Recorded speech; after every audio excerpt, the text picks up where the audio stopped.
at that moment when you're going to do the exchange after it is the right moment, to be able to then strip out all of the counterparty risk in that moment is a material advantage. I mean, in the U.S. context, I may get these numbers wrong a little bit, but I think that right now there's more than $50 billion locked up in the margining requirements for the equities market. I think there's more than $160 billion currently locked up in the derivatives and treasuries market, where it's it's initial margining for non-cleared instruments. This is dead money. It's locked up in the system, and for an industry who's suffering, who's trying to continue to build back to a return on equity, state that's that's more acceptable, to be able to potentially unlock this massive amount of trapped value and reapply it in more productive ways is hugely compelling. Now, to me, on a personal level, this is the side of my job. I would much prefer. I overweight my personal focus on things like Dante gets to focus around financial inclusion and some of those aspects. But in core financial services infrastructure, there's material value that's just trapped that this technology can unlock. And so the whole notion of tokenized cash, it's not applying a blanket, broad brush stroke of it. It's got to be a precise use, being very respectful and deliberate about the business flow, the market dynamics, the roles of the players, the ultimate outcome and intent of the ecosystem. Well, another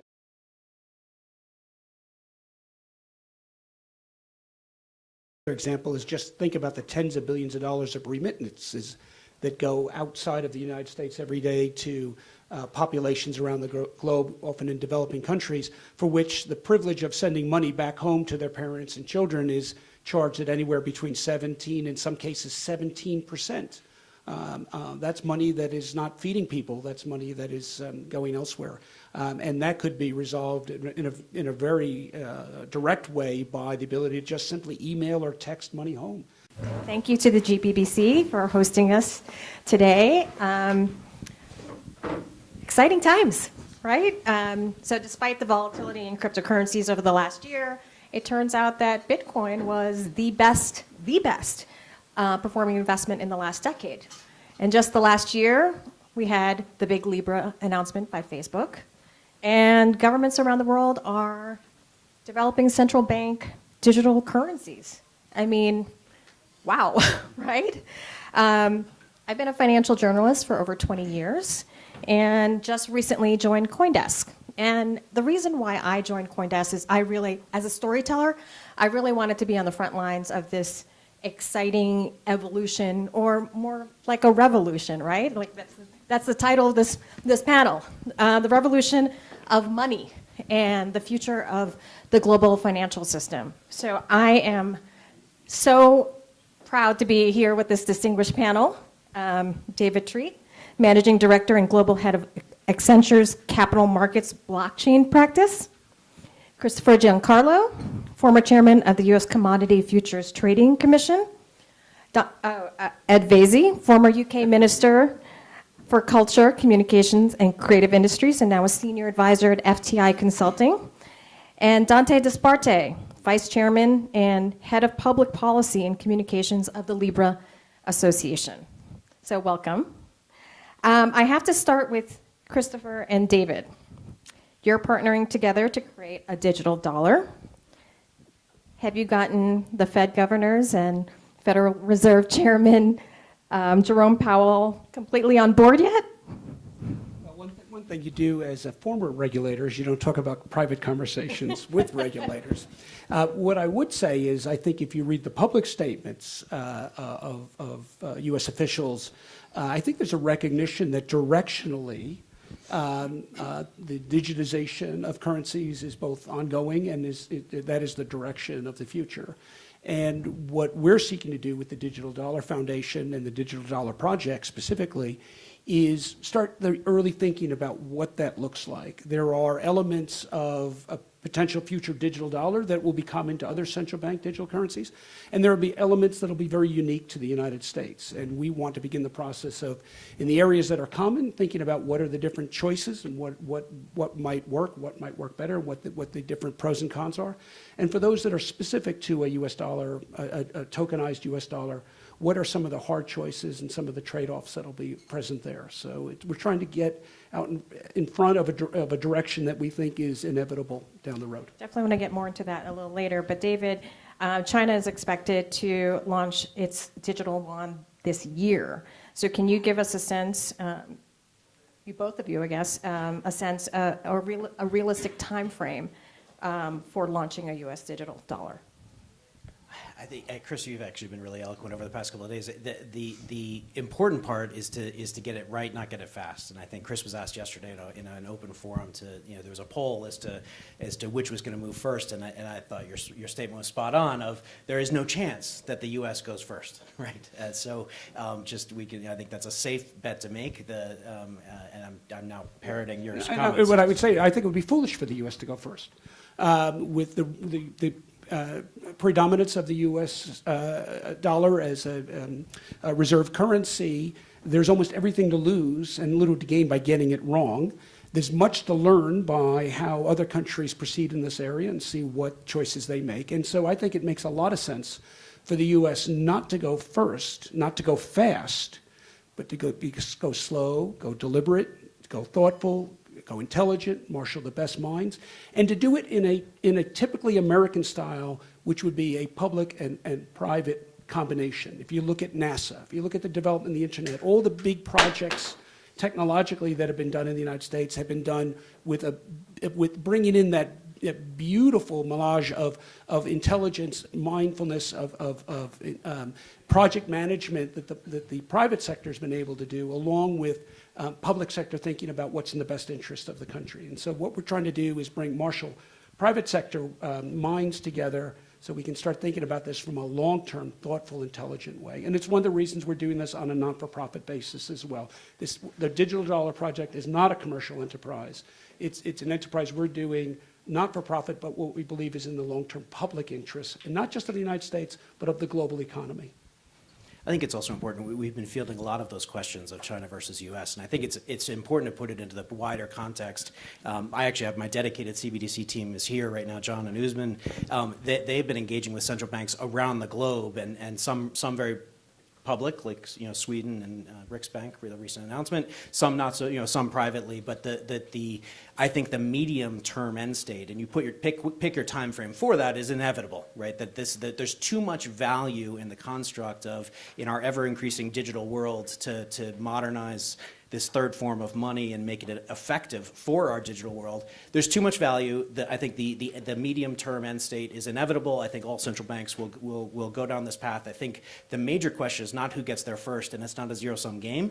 It's who does it, to Chris's point, who does it right within the context of their own societal values, regulatory constructs, their own ecosystem and how they relate to the rest of the world. And I think that's where a lot of the creativity and a lot of the really interesting conversations will take place. But I think it's all boats rise. I think it's an inevitable solution construct. I think it's the question of how fast, not if, and not one winner, one loser kind of dynamic.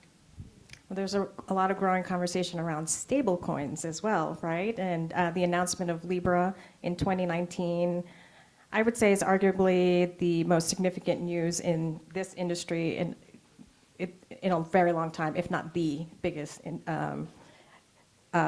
Well, it certainly got the attention of global and policy and regulators around the world. Dante, can you give us a quick status update on where we are?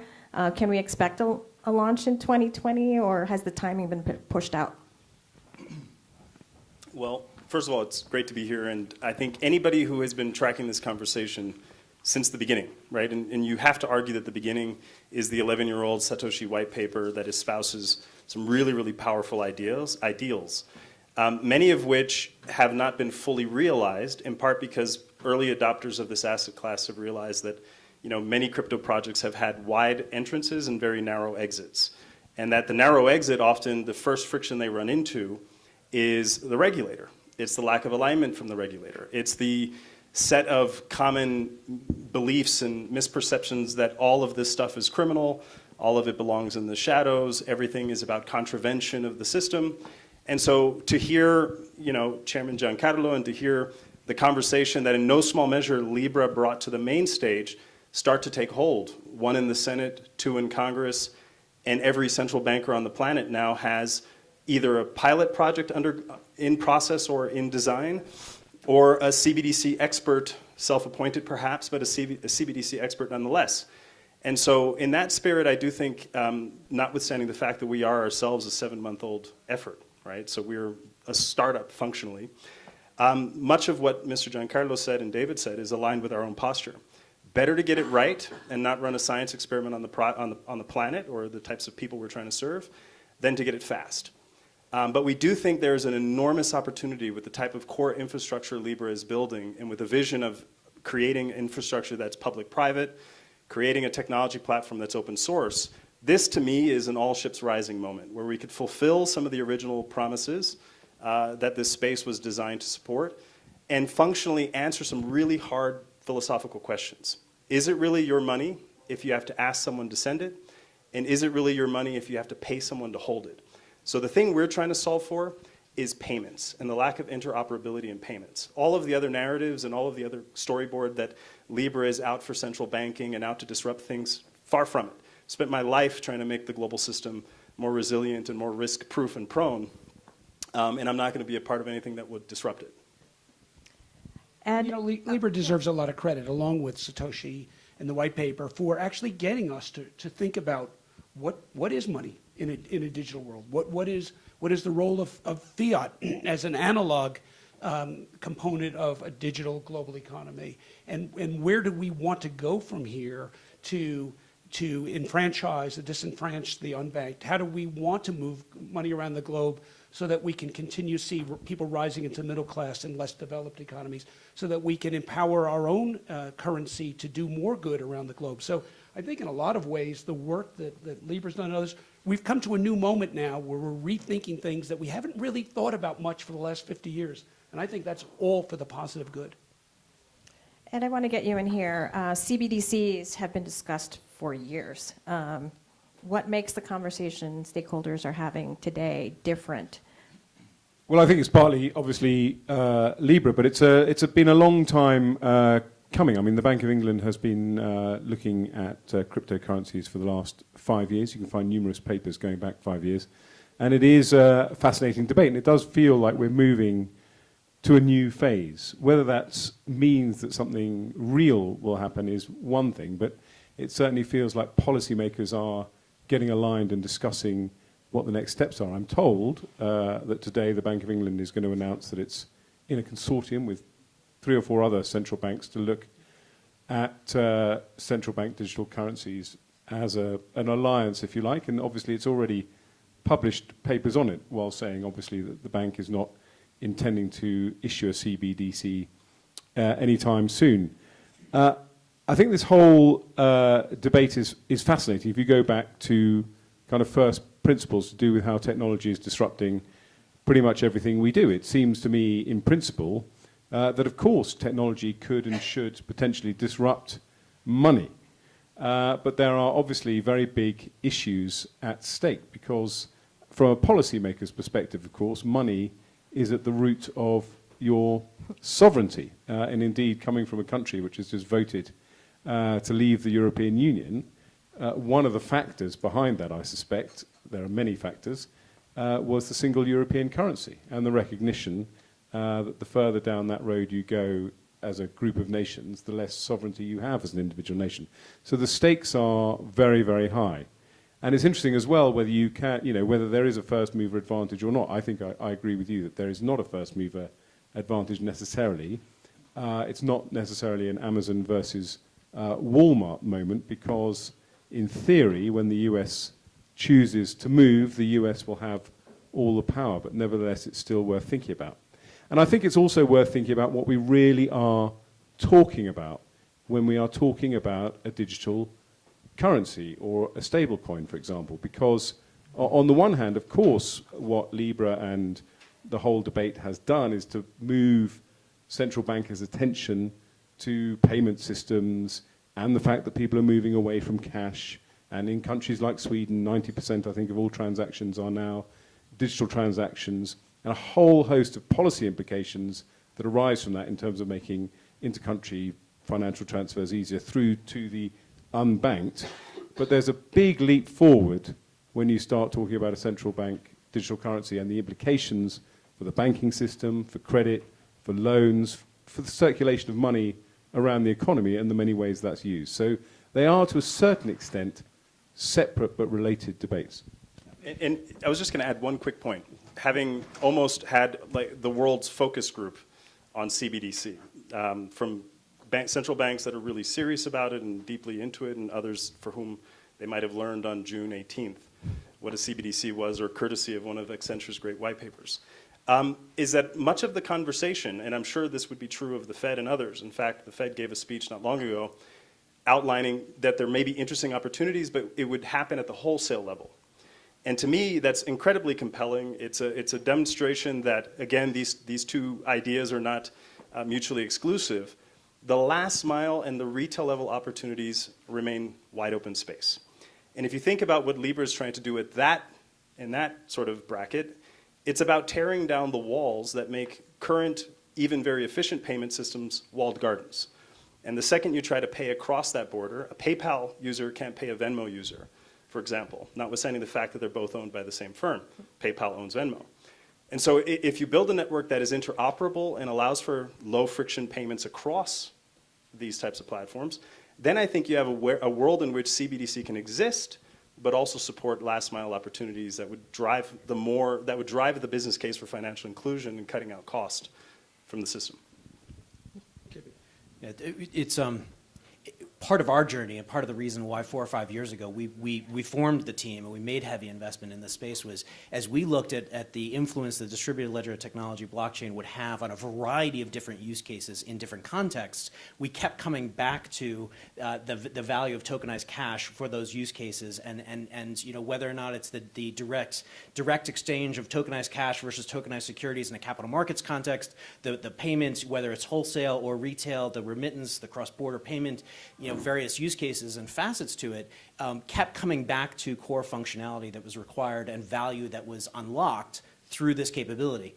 The other learning that came out of it, and I think extending on Dante's point, is it doesn't necessarily have to be the same thing for each. And one of the things that we're going to do in a very deliberate manner is bring together a multi-stakeholder group to think through each facet of those use cases, the user groups, all, you know, from the consumer advocacy point, an ethicist point, from a constitutional law point, from a regulatory point, from each tier of the banking system, and you know, it'd be very challenging in thinking through, you know, a more narrow definition of what is a central bank digital currency, where is there a place for a stable coin and the like, and if I do, you know, what I've found to be a phenomenal tactic of use my family as help in this, right? I was able to explain to my parents, you know, kind of, you know, how would this impact them? Because that was one of their first questions. So like, well, when can I? They wanted it. They were like, when can I have one? And I was like, well, hold on, let's back up.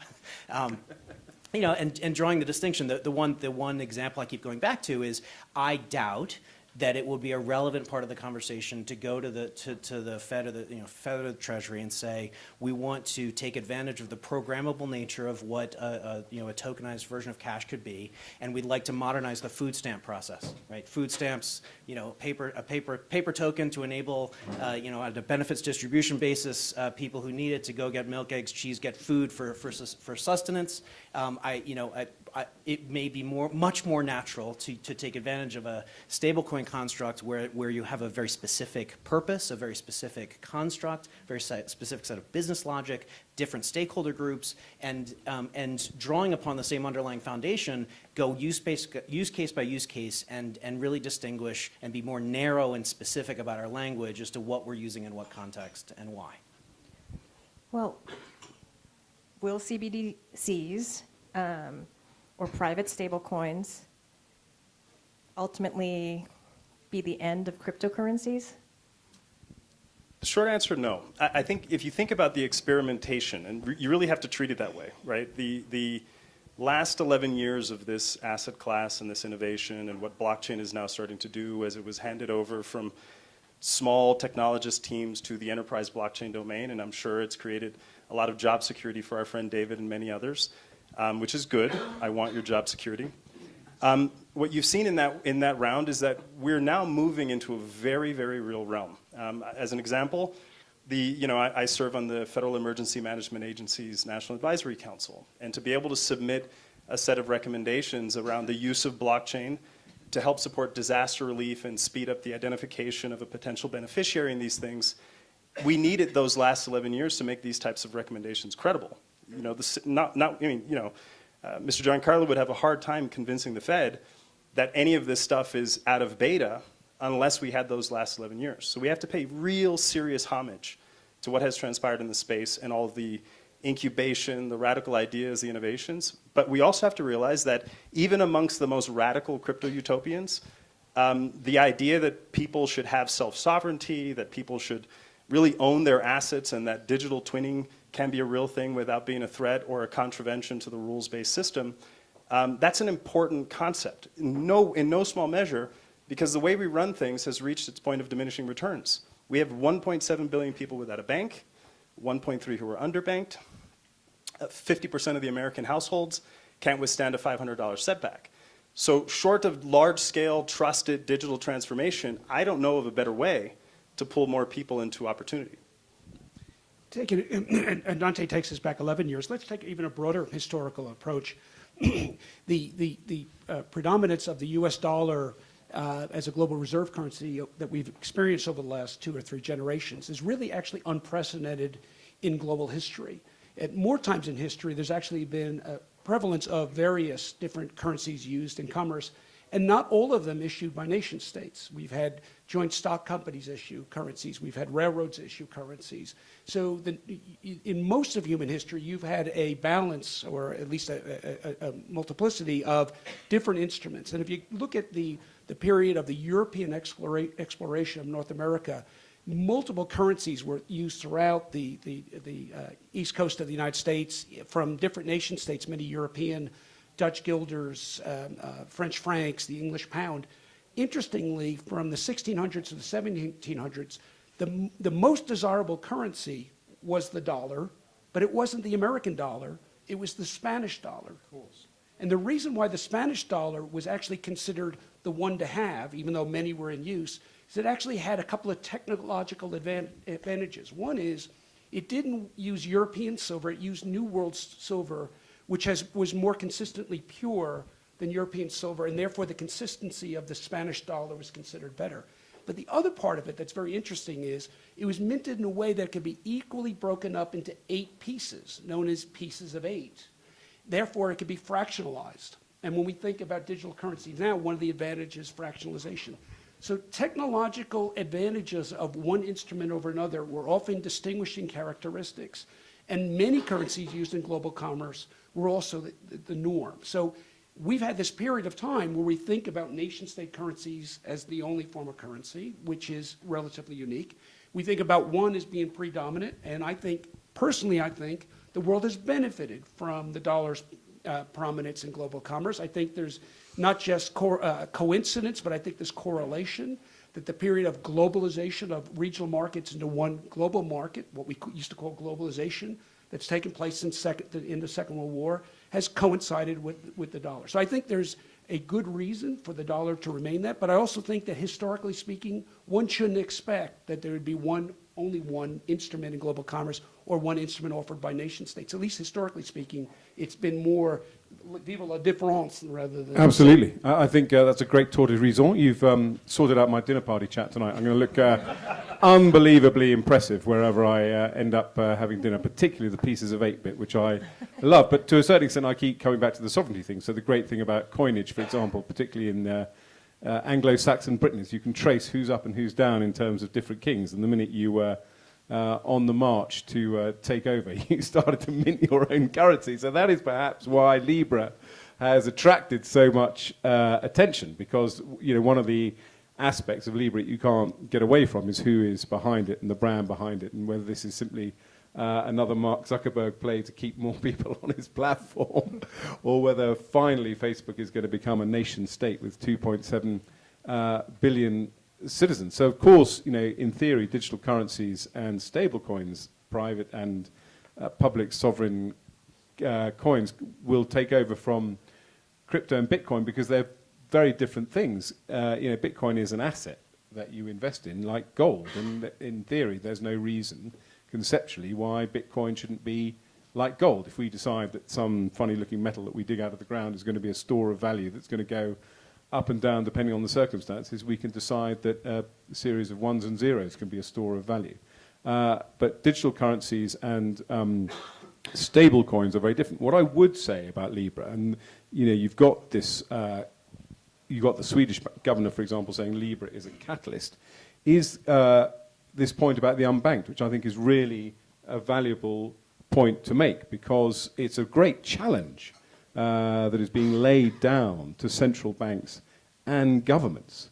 In the same way, this will sound very weird, in the same way pirated music was a challenge to music companies. If you can't deliver a good in the way people want it and need to use it with the technology that is now available, you will be challenged. So there does need to be a response of some kind from central banks and policymakers. Whether the two can coexist in the future is open to question, but there's no doubt that the challenge, actually, when you take a step back, is very welcome. Do you think the digital dollar will be built on an existing platform, or will a whole new tech system need to be built? Well, that's something that at the Digital Dollar Project we would like to explore.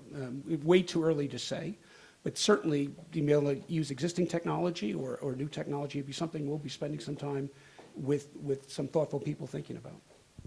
It's kind of part of the natural partnership with us is we're not a product company, so part of what we do is evaluate all of the variety of technical solutions and platforms existing or envisioned, and help drive that selection process. So we'll be bringing that ethos to it, and really also then deep technical capability to test them, because there can be no question in this context of performance and capability and scalability, et cetera. So that's key. I think if I extend your question and then draw upon some of Ed and Dante, your comments in particular, I think the other thing that's incredibly important to include in the conversation is other core enabling technologies. And to Dante's point about the retail end of the use case spectrum, our other main focus this week while we're here in Davos is digital identity. As another foundational aspect of this is to be able to have the self-managed identity construct, to be able to have a wallet infrastructure into which you can hold these tokens of variety of form, to be able to know with whom your counterparty is and the dynamics within a business flow, to be able to take control of our own personal data in new ways that is incredibly both empowering and unlocking of new key value. That's critical. And then a topic that also pervades both from a confidence perspective is custody of tokenized assets. And it's another major focus of the team around, we've had a legacy within financial services in particular of high security, right? Throughout its entire course of history. And in the digital form of late, over the past couple of decades, that's taken the form of very intense hardware security module-based, vault-based mechanisms to store ATM PIN infrastructure and the like. And the ability to bridge that high security context and capability with obviously the high availability need is another key focus area, to be able to create new technical platform infrastructure to support the wallets into which they can be held, the identities with which they can be associated, the confidence that whether they're at rest or in motion that they are not going to be lost, and then of course the core capability around what a central bank digital currency or stablecoin token itself is. The combination of those things is critical in this. You can't just look at one facet. I think that's absolutely right. And I think I said at the last panel I did on the blockchain that I had the distinction as when I was a member of parliament, I think, of being the member of parliament for the first and I think only person in the UK to suffer an armed robbery of his Bitcoin. So somebody turned up at his house and stole his hard drive with a gun. So that's a security aspect. We also have to, there may still be traditional ways of stealing people's money, even in a digital world. You can count on it. But these people, these I was going to say throw-offs, but they're not. They're absolutely central to what we're talking about digital identity, for example, are absolutely at the heart of all of this. And it's going to, so this whole discussion is going to throw up a huge debates and important debates, which will have much wider implications than simply currency on digital identity, but also on regulation as well, which is why, in many ways, it's so exciting. I was just going to have one quick point, and I think it builds on exactly what David was saying about the need for better standards around risk management and these other issues. But I think the thing that will really unleash the multi-billion dollar sort of economic opportunity here is regulatory certainty. And you know, I've never seen a wave of technology innovation quite like this one that is operating in, for lack of a better term, havens or small environments that are providing absolute regulatory clarity on the asset class. Whereas earlier tech waves were asking for permission rather than, or forgiveness rather than permission, this time around you're seeing a lot of blockchain operators saying, give us permission. We don't want to ask for forgiveness. We don't want to learn ex post facto that it's a security or that it has to be taxed at every transaction, and so on and so on and so forth. And I think that to the countries that get this right, and hopefully it's harmonized, there is a multiple hundreds of billions of dollars of economic value, stranded assets, opportunity, digital identity. The narrative of how this will change the world is a long one. Many have heard the story forever, but the missing link in this puzzle is regulatory certainty. So you As think a recovering regulator, perhaps You never recover from being a regulator. let me talk about why that is, because I think you're absolutely right. This time it's different. Beware those words, but I think this time it is different. I'll tell you why. The first wave of the internet, the first wave of digitization was about the digitization of information. And in the United States and many Western countries, there's a long tradition. In our case, the First Amendment to our Constitution provides that speech is a government no-go zone. Speech, information is traditionally an area where governments have been reined back, have limited ability.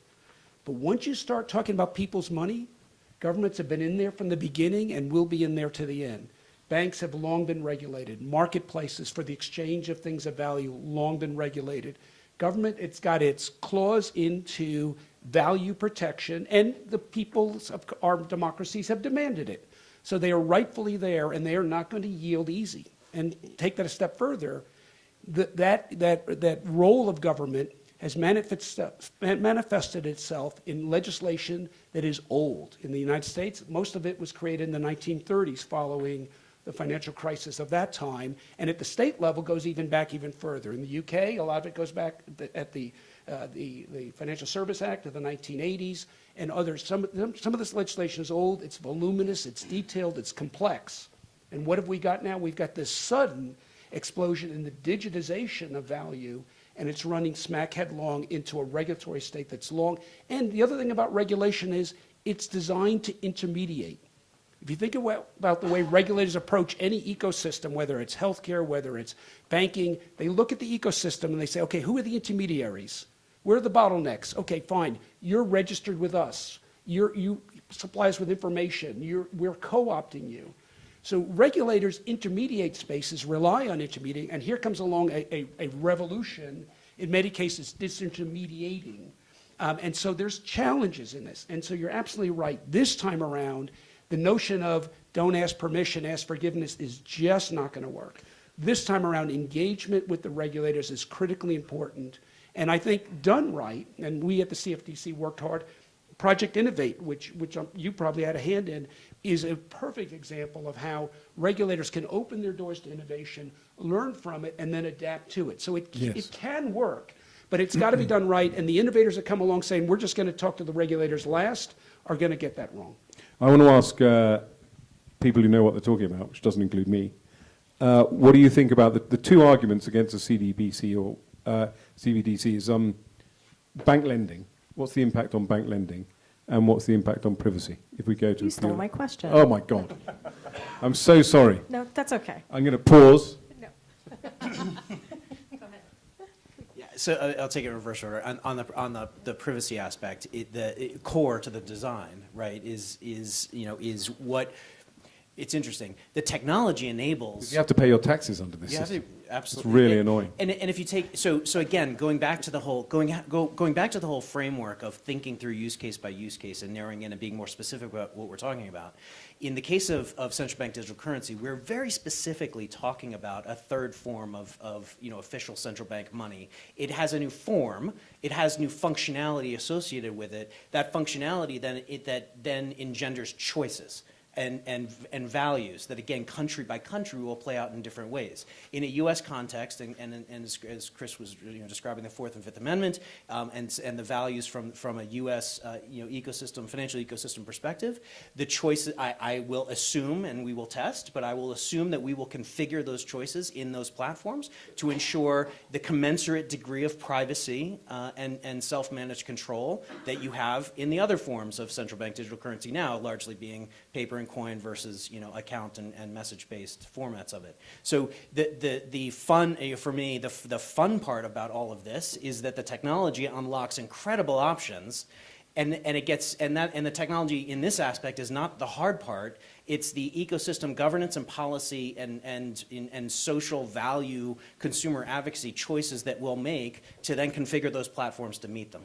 So I think we are often too binary as we think about these technologies, where you see one flavor of it in one form, and you make wild assumptions and attribute that flavor to the rest, and it's not, it's a configurable aspect to it. I just want to address the one thing that David touched upon, but I just want to extrapolate on that a little. Should we be able to develop a digital dollar, a tokenized dollar? And it competes against a world of both central bank digital currency and commercial digital currency. The U.S. digital dollar could have an advantage that could be, I think, very compelling the world over. And that is the United States government is restricted by our Fourth and Fifth Amendments from taking people's property without due cause and just compensation. Jurisprudence can be built around there where one could actually have a high degree of confidence that the federal government will never mine their commercial data and will not mine their personal data, except for in the case of, say, criminal activity or illicit activity. And compared to, say, other nation states that deliberately wish to know where your money is being spent, or commercial enterprises that wish to know where your money is being spent, the United States may be an option that may have built-in privacy protections at the constitutional level that are even superior to, say, statutory level, that I think could make it a very compelling instrument in a global marketplace of instruments. So I was just going to add a point. I mean, part of this dialogue, especially the one with the regulators, has to really calibrate the spectrum of events that people have in their minds when they think about emerging technology.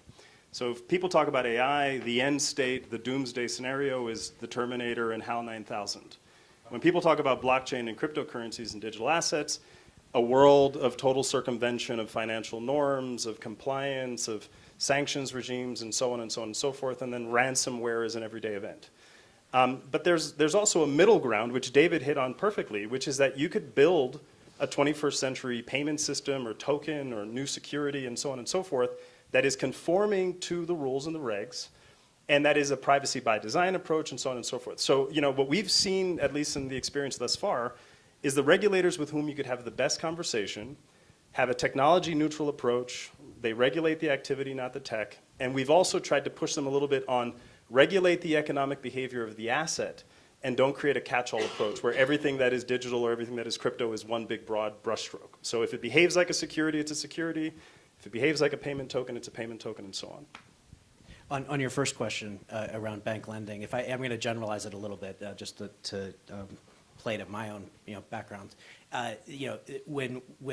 With the whole wave of distributed ledger technology and blockchain initially hit capital markets, right? The kind of the underinformed enthusiasm, and I'm sorry, I should be very grateful to it. The enthusiasm of the startup community rocking up to the investment banking community and saying this is all about bilateral instant settlement, and the capital markets crew basically sat there and said, yeah, well, that's a disaster, right? Nobody wants that. When you play out the dynamics of capital markets, you need the liquidity of in many respects aspects. We're an industry built upon selling what you don't own and buying what you don't have, and and reconciling. And the market makers, a market maker goes throughout an entire day, racking up huge buy and sell positions and netting them out at the end of the day. And if you had to actually clear, settle, close each individual trade, you'd lock the market and we would crash the system. Right? You need to have that ability to net and compress trading activity. I think bank lending. We can draw the analogies across various product platforms. The thing that we have focused on is at the moment when you're ready to settle that exchange of the cash and the asset, after having net and compressed, after having cared for the ecosystem and liquidity and product dynamics of whatever that business flow is. It's the power that at that moment when you're going to do the exchange after it is the right moment to be able to then strip out all of the counterparty risk in that moment is a material advantage. I mean, in the U.S. context, I may get these numbers wrong a little bit, but I think that right now there's more than $50 billion locked up in the margining requirements for the equities market. I think there's more than $160 billion currently locked up in the derivatives and treasuries market, where it's it's initial margining for non-cleared instruments. This is dead money. It's locked up in the system, and for an industry who's suffering, who's trying to continue to build back to a return on equity, state that's that's more acceptable, to be able to potentially unlock this massive amount of trapped value and reapply it in more productive ways is hugely compelling. Now, to me on a personal level, this is the side of my job. I would much prefer. I overweight my personal focus on things like Dante gets to focus around financial inclusion and some of those aspects. But in core financial services infrastructure, there's material value that's just trapped that this technology can unlock. And so the whole notion of tokenized cash, it's not applying a blanket, broad brush stroke of it.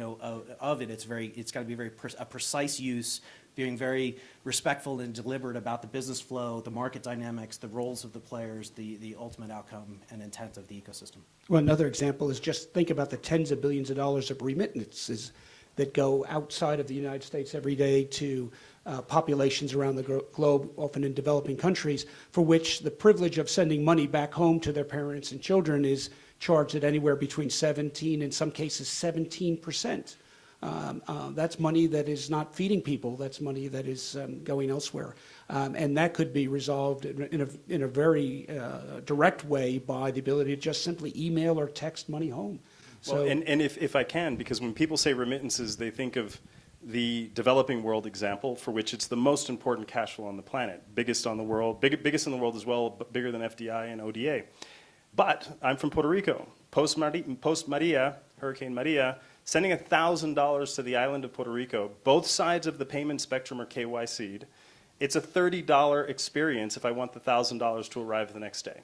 This is usury, and we're plaguing the people who could afford it the least, pay the most for basic financial services. Absolutely right.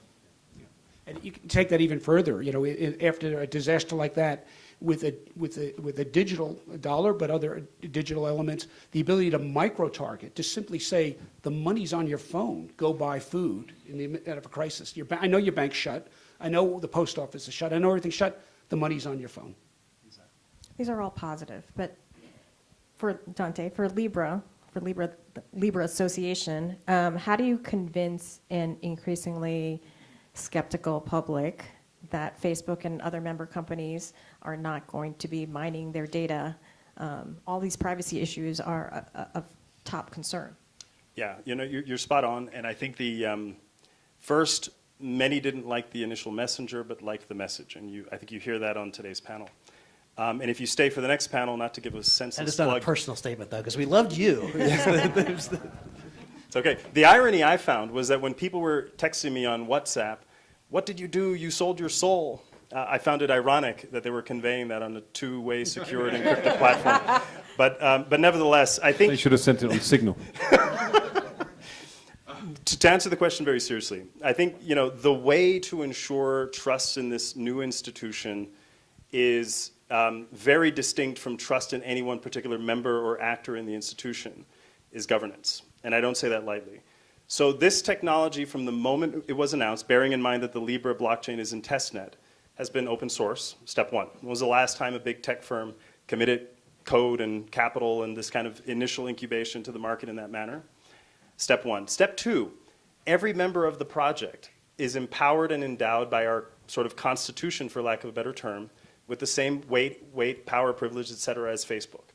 This is alive and well. As the vice chairman of the project and as the person, along with my colleagues, who's sort of steering what democracy looks like on internal decision making, those votes are being exercised. The nonprofit partners like Kiva and Women's World Banking and Mercy Corps have a lot of weight. And frankly, their weight in many respects matters if we want to stay true and keep the rudder of this project bent towards financial inclusion. Having those voices in the room with a vote is incredibly important. That voting system, when we get to scale and we have 100 members in the association, we have a regulator looking over us, and we have the common interests of the public as another gateway, that's the only way to ensure any particular company is put in check, and to ensure that this becomes digital commons, right? That's the real sort of end state that we're envisioning. And remember, the association is not operating at the retail level. Around us is an exciting ecosystem of technologies and entrepreneurs and banks and a whole host of other partners that will build digital wallets and supporting solutions. They're the ones that also have to act in a conforming manner, in a responsible manner, and subject to the jurisdictions and the regulations in the countries they're operating in. So that's the only way. Don't visit the sins of the father on the son would be my last line on that. Yeah, you know what, I absolutely agree. The challenge is going to be governance. And the good news is we're really good at governance. You think about the U.S. context. We've got a regulatory system that's quite comprehensive. We've got self-regulatory organizations, whether it's FINRA, it's NFA over on the derivative side. We've got state, we've got local. Some people may say we have too many layers, but we certainly know how to build governance structures. Now, we probably have to build them anew.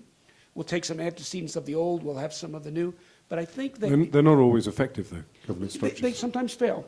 They sometimes fail. And you have to ask yourself, because regulatory structures sometimes fail, do we not go forward with innovation, or do we simply just keep working to get those regulatory structures right? And I think that it's got to be the latter. And I think we need to repurpose. As I mentioned before, our regulatory structures are old. They're due for an updating anyway, even if the innovations weren't coming. But they're especially due for an update now with the innovation coming that is coming. I think there's also, this is not the right forum or place to do it, but there's also a really exciting part of the technology side of this to give that optionality around being able to have privacy-preserving techniques. The mere fact or core nugget of shared data infrastructure, shared business logic, the transparency, the control options that are there if you design it in the right ways, the variety of architecture patterns that are emerging.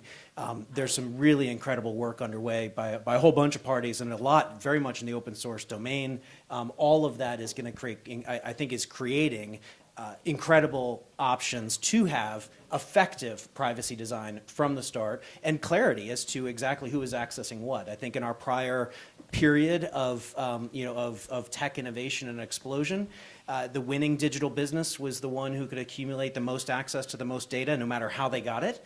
And that was a little bit of the Wild West of data, and that's how we've ended up in our current infrastructure of massive redundant sets of data, and we're applying AI and machine learning off of derivatives of that information and the like.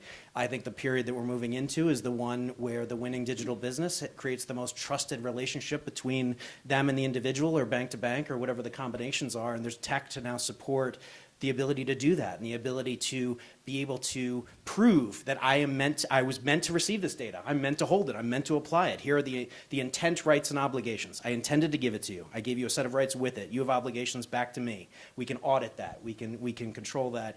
The tech infrastructure can support it, so that winning digital business of the future is the one that creates the most trusted relationship. And again, the tech also provides an ability to end that relationship. So there's a whole tech depth to this that is going to be a huge enabler and a big part of the configuration and the options. So keying off that, so how do you all see this new world of competing digital currencies coexisting, or does it or is it just everyone for himself? I mean, fitness for purpose, horses for courses.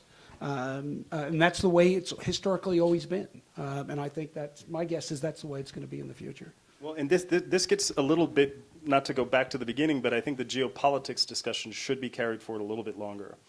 That while absolutely we are not in a zero-sum world, but if you think about the challenge of the 5G war, for lack of a better term, and the concerns in the West about, privacy issues and other issues when hardware and software starts to get commingled, fast forward to 5 years from today, and a world in which digital payment alternatives are not only not conversant or conforming to sanctions regimes and certain standards of control and regulation and so on and so forth in the financial system, it's going to be a very, very hard place to convey any type of monetary policy, any type of risk management policy, and it's going to erode national security issues.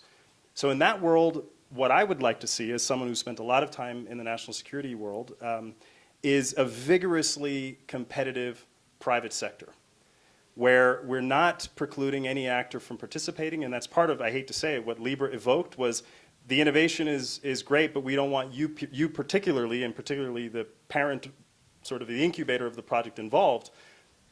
That's a dangerous space as well. And I think this project has in part evoked an interesting conversation around the state of play of private sector innovation. Can Libra operate in China? Sure. Libra, to the extent the Chinese market and Chinese wallet developers and others build it up, why not? Remember, the association's job is complete at we've built great infrastructure and great code and great technology that supports billions of payments, and then there are alternatives for consumers to opt into in their local environment. So the short answer would be, why not? The question, I think it gets to, would you want state-backed dictation at the governance level driving how these innovations are being designed, picking winners, and then having a very narrow set of operators with very different sets of standards and value systems build networks that scale to the world? That's the risk. I mean, this debate is taking, you're quite right to bring the geopolitical point in, because this whole debate is taking place at a time of the sort of decoupling of the Chinese and US economies. And we don't know how long that will go on for, and we don't know how far and how deep that will go on for. So the reason that Libra couldn't operate in China, in theory, is because the Chinese government will ban it. But on another point, in theory, for a private currency, for the sake of argument, this is a great opportunity, particularly if the two kind of superpowers are not talking to each other or talking less to each other and trading less with each other, and China is intent on creating its own, as it were, digital currency to compete with the US dollar. And to a certain extent, I'm obviously deeply patriotic American, but there is an element of some of this debate also taking place in the light of 15 years of, effectively 20 years of the US government weaponizing, if I can use that word, the US dollar post 9/11 for, in some cases, Sanctions. legitimate reasons, and in other cases, other people think they've gone far too far. So all of this, on the one hand, is obviously a massive and exciting technology debate, but it takes place within these tectonic plates shifting in ways that we haven't seen. Broken record moment. Just I keep getting into conversations where so these are the vastly important conversations, and I almost encourage the technologists, and I club myself in with that group a little bit to take a place at the table, but keep relaying the configurable option message. You've got a variety of different ways to play out this technology infrastructure to meet those needs and requirements, and the two conversations have to stay in tune with each other, because too frequently what I'm seeing is the geopolitical conversation is making wild assumptions about the tech and broad blanket, broad brushstrokes, ruling in, ruling out elements of it, and vice versa. Sometimes the tech community taking a far too myopic, mine is the right answer, you change regulation and geopolitical dynamics to meet my design, and obviously both are bad and suboptimal. So the more we can have this be a clear, open, honest dialogue, attracting in the variety of perspectives, the better. That's the basis by which Chris and I are trying to make sure that the Digital Dollar Project is attracting in that variety of stakeholders' inputs and designs. Broadly speaking, as someone who's grown up in the late 20th century, early 20th in my professional life, I've witnessed the how we've allowed our physical infrastructure, our roads, tunnels, bridges, airports, to age and decay. What were once state of the art in the late and mid 20th century became aged and a need for serious improvement in the 21st. Well, the same is true about a lot of our financial infrastructure, including our currencies. We've allowed them to age technologically. They're become out of date in a new digital global economy. So when we think about a digital dollar, it's really about it's about bringing it up to date and bringing it into the future. How do we update a currency that really hasn't seen a lot of innovation in a long time? And it's pretty much worked, but at some point, the sheer weight of a global digital economy is going to weigh against the utility. And I think every nation should do the same with their own currency. Every nation should make their currency as up to date, as widely utilizable, both in retail as well as in wholesale usage, as possible. And that's what we're trying to do for the dollar. And I have every respect for every other nation state that seeks to do the same with their own currency, and for private initiatives that put us on our best guard, that point out deficiencies, that point out shortcomings of an analog instrument.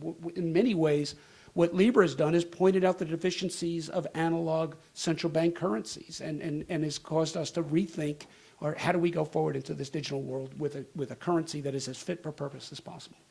Okay, for the OGs in the room, okay? The development of CBDCs, which is all about complete control, centralization, and monitoring, right? Are we actually going down a path that is opposite of what was born 10 years ago? Well, you know, again, I don't think they're mutually exclusive. I think these types of ideas create optionality, and then they create sort of application and adoption levels and acceptance levels that could really start to make the entrance of CBDCs meaningful. I actually think, you know, if imitation is the sincerest form of flattery, then a stable coin is basically paying homage to good central banks and to good existing assets, right? And so that the more these networks exist and the more stable coins exist and the more you now start to build infrastructure that's interoperable, I think this is the bridge to a future state of play that is more and more and more cashless, but it also has to become more and more inclusive. And this is the problem we're really, really not solving. So many might ask very hard risks or questions about what are the risks if projects like these succeed? Will you destabilize the global economy, and so on and so forth? What are the risks if we do nothing? You know, the UN has a target of dropping remittance costs from 7% globally on average to 3%. And there is not a particularly good idea nor a good way to get there short of large-scale digital transformation and payments and remittance corridors. So you need to have it's both. It's not one or the other.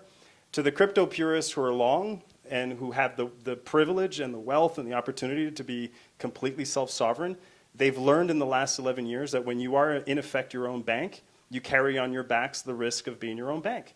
And if you lose your keys, you lose your assets. That's great. I don't want to compete with that market segment at all. It's a completely different space.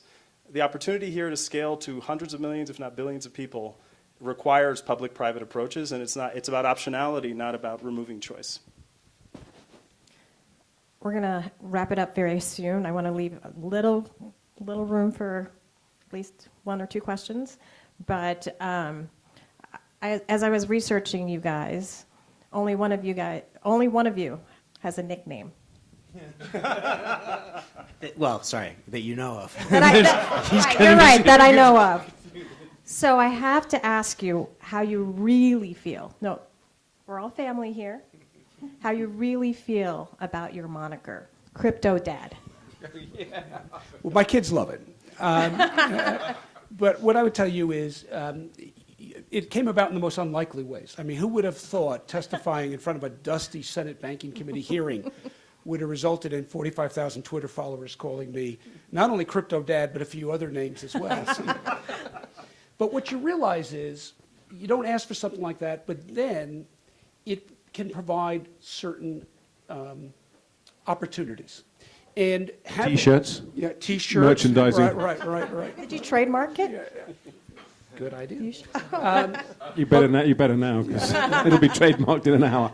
But when you go back in to your private life, it gives you an advantage to advocate for certain things. And so having had the wonderful privilege of taking a company public 10 years ago and being able to satisfy a lot of material wants and then serving 5 years serving my country, I've reached a point in my life at age 60 where I really want to devote the rest of my public life to advocating for the modernization of our financial system. So in addition to the Digital Dollar Project, I'll also be chairing a joint venture between Freddie Mac and Fannie Mae, looking at the modernization of our home mortgage market. I'm working on another project to develop a Meribor as a replacement to LIBOR based upon real market lending, unsecured lending in the bank market. So I'm focused on areas where we can modernize our system for the reasons I said a few minutes ago. And having the moniker, having a following, it enables me to get the word out about some of these things. So it's a fun thing. My kids love it, but it's also an opportunity to build on that and speak to an audience that might otherwise follow some retired, recovering regulators. So. You guys all need to get nicknames now. Well, my nickname is obviously rhymes with my surname, so it doesn't take much to work out what my nicknames are. Okay, do we have time for a question? No? I think we've run out of time now. Okay, oh. All right, how about just one? One? Yeah, one. Let's have one. One. Okay. I'd like to ask Crypto Dad if he sees Libra as an orphan child, or whether he thinks he should be part of the crypto universe. So my approach to life is as a market regulator. I'm really a student of markets. And I think markets are healthier when you've got a broad range of diversity. And currencies operate in a global marketplace. Every day people make choices as to what instrument to transact. I'm a big advocate, obviously, of the US dollar in that role. But I think that the dollar and other currencies are on stronger footing if there's a multiplicity of choices for people. And the harder they try to get people to use their instrument, the better it is overall for the marketplace. So money has not had a lot of innovation. Suddenly we're seeing an enormous amount of innovation. I think that's all for the good. Well said. Thank you to all the panelists. You've been wonderful. Thank you very much. Thank you.